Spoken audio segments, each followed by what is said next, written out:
aside from the many important discussions on reducing inequalities and capitalizing upon the true potential of the AFCFTA, I also read and heard that there was some justifiably provocative insights, including from some of the speakers, such as Sisofani Malunga, who said, there are important political economy constraints on the continent that can inhibit gains from AFCFTA, such as monopolies in service suppliers and economic elitism.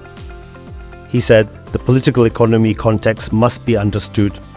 So our discussions on inclusive economic growth must really go beyond the macroeconomic indicators and take careful note of what the public experiences on a day-to-day basis. Now, with digital technology, we can achieve a lot. Even though for some of us, myself included, I often feel a bit lost and a bit overwhelmed with technology and social media.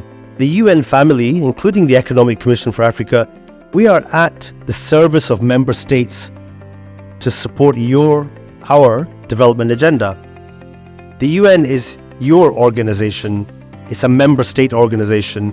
Please consider this organization as your extended family. As countries in this region progress, any quest for achieving higher income status needs to be coupled with more inclusive forms of growth and development. This means tapping into multiple areas of potential growth, especially those which are labor-intensive. In effect, labor-intensive industries will lead to a greater proportion of the population meaningfully contributing to transformation of the economy and also allow them to benefit from that transformation. The purpose of this meeting is to pursue 3 interrelated objectives, which are, of course, to deliberate on statutory matters. The second objective is to provide, of course, a high-level platform to deliberate on the theme. And I think the theme is quite timely, as we all know. Third objective is to consider and endorse the main issues arising, but also the recommendations of the 3 interrelated ad hoc expert group meetings which preceded this meeting.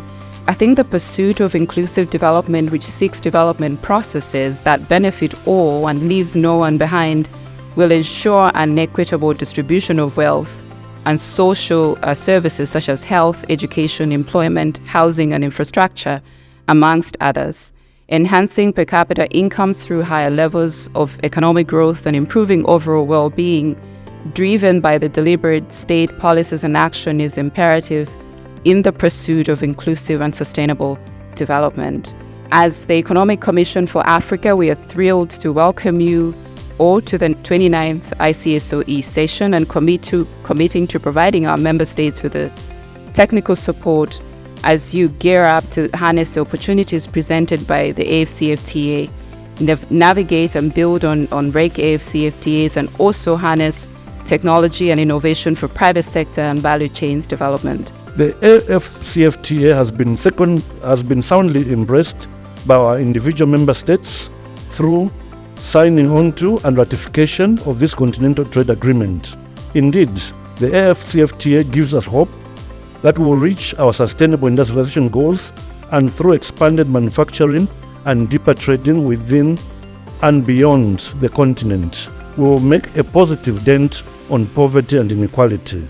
SADC has adopted the Regional Indicative Strategic Development Plan 2020-2030, and we are in collaboration with our good all-weather friends, the ECA, and our partners, and we are happy to be at this occasion. This is a comprehensive 10-year strategic roadmap with the objective to deepen regional integration agenda with a view to accelerate poverty eradication and attainment of economic and non-economic development goals. We as SADC are committed to implement all the strands that are captured in this year's ICSOE theme. In doing so, we will continue to work hand in hand with all like-minded partners to achieve our socio-economic development goals and to finally end poverty and inequality in our region. As Southern Africa region continues to face food deficits, the promotion of regional food trade and regional value chains remains critical. However, we must take cognizance of the key drivers to regional food trade, such as ability to comply with sanitary and phytosanitary measures, as well as other technical requirements. Non-compliance to these requirements hinders access to safe foods and good quality products. In promoting regional value chains, it is therefore important that we build on the existing national and regional value chains, and to be able to climb up higher segments of value chains production to boost competitiveness through production and export of higher value products. Well-established regional value chains will also offer opportunities for countries in the region to link gainfully into continental value chains and increase members' bargaining powers with external lead firms. In addition, in the bid to overcome challenges arising from multiplicity of membership to various regional economic communities, COMESA remains committed and plays an active role in fostering continental integration through implementation of the tripartite free trade area regime. Indeed, several tripartite FTA instruments have been adopted at the SCFTA level, including but not limited to the rules of origin, the tariff liberalization offers, as well as the online NTB reporting system. If we are to succeed in leveraging the AFCFTA for poverty and inequality reduction in Southern Africa, we need to keep in mind that it cannot be business as usual. Because how can we effectively deal with poverty eradication and inequality if we do not give the youth and women of Africa their rightful place in societies across Africa, and if we continue to treat women as lesser beings than men? Cognizant of the challenges mentioned above, the African Union produced Agenda 2063 in 2013 as the blueprint for Africa's transformation into a future global powerhouse, and adopted the AFCFTA as a flagship project of Agenda 2063 within the nexus of the Africa we want. This flagship project is aimed at creating a single African market for goods and services. The AFCFTA is an important catalyst for supporting economic integration and for building prosperity, and thus for contributing to the social development agenda in Africa. In fact, according to the World Bank Report 2020, the AFCFTA agreement represents a major opportunity for countries to boost growth, reduce poverty, and broaden economic inclusion. The agreement is also expected to increase Africa's exports by $560 billion, mostly in manufacturing, and raise income by $450 billion by 2035, while adding $76 billion to the income of the rest of the world and boost wages for both skilled and unskilled workers. Our collective poverty and inequality are the greatest challenges that our region faces. If we look at the latest data from the United Nations Development Programme, UNDP, on multidimensional poverty in the region, measured by the percentage of the population living in multidimensional poverty, we find that the rates are high. It ranges from 51% in Angola, 17.2% in Botswana, 19.2% in Eswatini, 19.6% in Lesotho, 49.9% in Malawi, 61.9% in Mozambique, 40.9% in Namibia, 47.9% in Zambia, and 25.8% in Zimbabwe. Data are not available for Mauritius and South Africa. The average for sub-Saharan Africa is a high 49.5%, when it stands at only 5.1% in East Asia and the Pacific, 5.6% in Latin America and the Caribbean, and 20.5% in South Asia. Efforts towards diversification of exports through value addition, especially in the context of the African Continental Free Trade Area, remains imperative. Therefore, boosting intra-Africa trade through the AFCFTA will generate immense benefits for our regional economies. Furthermore, access to technology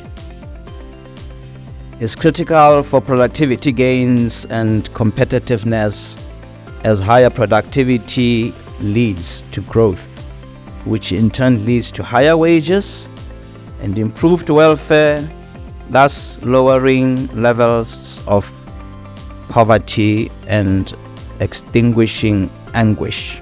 Ladies and gentlemen, I'm particularly delighted that for your deliberations, the Secretariat has proposed an agenda which builds on the work of the 28th ICSOE on exploring the benefits of deeper regional integration through the AFCFTA, through industrialization, regional integration, and value chains development. The gravity of the challenges of poverty and inequality in our region are well documented.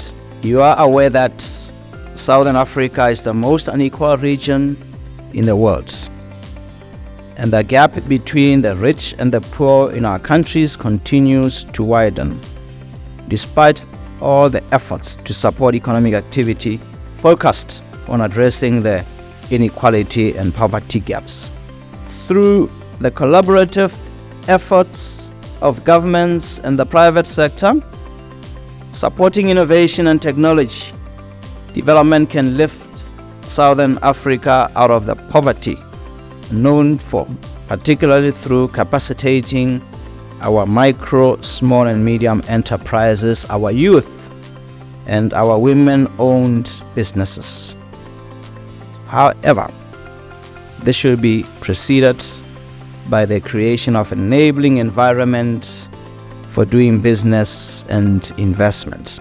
The data from the SADC Secretariat indicates that actually the average economic growth dropped from 5.1 to 4.8 last year, with variation among countries, of course. The fundamental problem here is that we are fluctuating on economic growth very, very widely. There is no sustainable economic growth that we can speak of because of our nature of production, which depends on the whims and fancies of global markets in terms of demand and prices. The fiscal performance improved slightly on average, that is the average, and with some few exceptions, and the debt continues to climb as we indicated. If we are to have sustainable development and growth in Africa, we need to really focus on what is fundamental, not to say, we have tried this method of creating the stable macroeconomics and low inflation, stable budget, and then sit back and wait for those FDIs that may or may not come. And the history tells us that they hardly come. And it is entitled Report on the Work of ECA in Southern Africa. And the purpose of this report is basically to give the committee the work that your secretariat, the office, has done, starting from the last meeting that we had in Maputo, up to where we are, what we have done, based on the work program that was approved. Areas of strategic focus. For example, highlighted there is promoting inclusive industrialization. That is the main mandate that we have.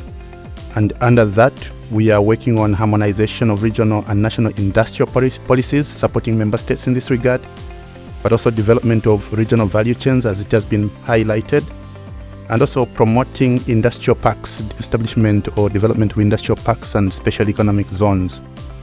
That is one thread of work that we are doing. Second one is supporting sub-regional initiatives broadly beyond inclusive industrialization, trade. In this regard, we are talking about the work we are doing, for example, on the ACFTA and trade in general. But also we do some work on sustainable development and support, and also on governance. But importantly, also on the role of the private sector, so private sector development, especially focusing on MSMEs. So just now to highlight what is it that we are planning to do, presenting to the committee with regard to what we're planning to do in the next 1 year. We continue, of course, bearing in mind our long-term objective, that is to contribute to deepening regional integration and to strengthen capacities to achieve inclusive industrialization for the reduction of poverty and inequality in Southern Africa. In this report, we have analyzed the status of progress towards SDGs for each member state. We have also tried to flag the macroeconomic conditions for financing for SDGs, and these macroeconomic conditions for financing are very tight these days.